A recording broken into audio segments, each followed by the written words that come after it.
Chinese Coast Guard monster ship nagtangkang bumalik ulit sa Bajo de Masinloc. This time, hinarang na yan ng BRP Teresa Magbanua. Blinak lahat ng dadaanan ng barko ng China ng ating barko. Grabe ang lakas ng loob ng kapitan ng barkong to. Ang BRP Teresa Magbanua nga ang isa sa pinakamalaking barko ng Philippine Coast Guard. Makikita sa actual video footage na inilabas ng PCG, pinikatan to ng ating barko na hindi nagawa ng BRP Cabra.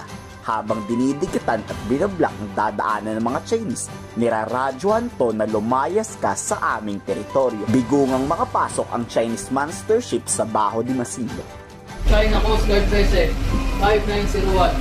This is Philippine Coast Guard Vessel BRP Teresa Magbanua MRRB 9701. You are advised that you are currently sailing within the Philippines Exclusive Economic Zone in accordance with Republic Act 12064, the Philippine Maritime Zones Act, the United Nations Convention of the Law of the Sea, in which you are the signatory state, and the 2016 Admiral Award.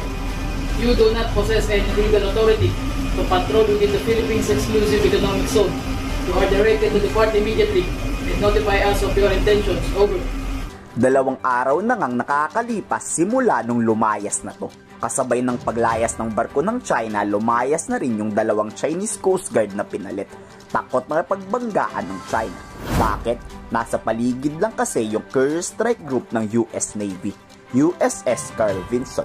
Ang tigas talaga ng mukha ng China Lumayas na gusto pang bumalik ulit. Buti na lang talaga matagumpay nang napigilan ng Philippine Coast Guard BRP Teresa Magbanua ang Chinese monster ship.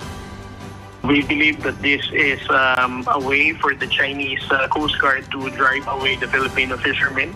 They wanted to break the confidence ng ating mga kababayan. Dahil alam naman natin na kapag mas maraming civilian na mangingisdang Pilipino na pumupunta dito sa West Philippine Sea, it is actually a headache for the Chinese government. So they wanted to make it appear na parang this is the new normal. This is an altered status quo.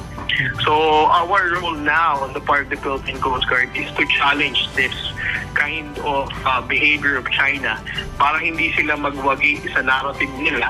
Tingin ng war expert na si Professor J. Batong Bakal, sinusukat ng China ang tapang at kakayahang pumalag ng PCG. Tinitigdan din ng Chinese Coast Guard kung papaano magre-react ang US Navy sa sitwasyon. Palabas lang daw to ng China. Kung baga, tinatry ng China ang umatake kunyari, tapos pag alam na papalag tayo, aatras sila. Pag pinakita kasi nating naduduwag tayo, susugod yung mga yan. Mind games lang daw ang ginagawa ng China. Pinipikon tayo ng pinipikon para tayo ang mag-first shot. Sabi nga ng iba, nananadya yun. That is the way by which China is trying to make it appear that they are exercising authority and jurisdiction in that area. So palabas yun. Pero sapat naman daw ang mga ginagawang hakbang ng Pilipinas sa pagtaboy at pagprotesta laban sa China.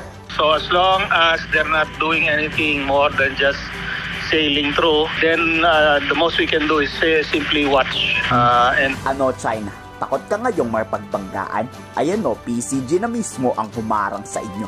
O baka naman takot kayo dahil nandyan sa paligid ang Courier Strike Group. Ano sa tingin nyo? I-komento sa baba ang Misalog.